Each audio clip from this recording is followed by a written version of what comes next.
بسم اللہ الرحمن الرحیم۔ نبی اکرم صلی اللہ علیہ وسلم نے ارشاد فرمایا، تمہارے دنوں میں سب سے افضل دن جمعہ کا دن ہے۔ اس دن کثرت سے درود پاک پڑھا کرو کیونکہ تمہارا درود مجھے پہنچایا جاتا ہے۔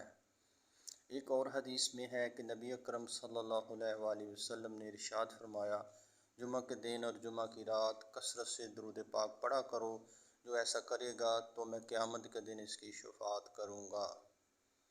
سیدنا عبداللہ بن مسعود رضی اللہ تعالی عنہ سے مروی ہے، رسول اکرم صلی اللہ علیہ وآلہ وسلم نے فرمایا، قیامت کے دن سب سے زیادہ مجھ سے قریب وہ لوگ ہوں گے جو سب سے زیادہ مجھ پر درود بھیجتے ہیں۔ ایک سائل حضرت علی رضی اللہ عنہ کے پاس آیا اور عرض کی کہ مجھے کچھ دیجیے، میں تنگ دست ہوں۔ حضرت علی رضی اللہ عنہ کے پاس اس وقت دینے کے لیے کوئی چیز نہ تھی۔ آپ نے 10 بار درود پاک پڑھ کر سائل کی ہتھیلی پر پھونک مار کر فرمایا، ہتھیلی بند کر دو۔ سائل نے باہر جا کر جب ہتھیلی کھولی تو سونے کے دیناروں سے بھری پڑی تھی۔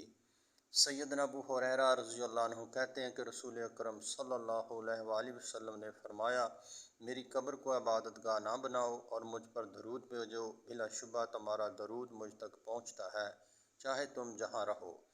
سیدنا علی بن ابی طالب رضی اللہ عنہ سے روایت ہے کہ رسول پاک نے فرمایا، حقیقی معنوں میں بخیل وہ شخص ہے جس کے پاس میرے نام کا تذکرہ ہوا لیکن اس نے مجھ پر درود نہیں بھیجا۔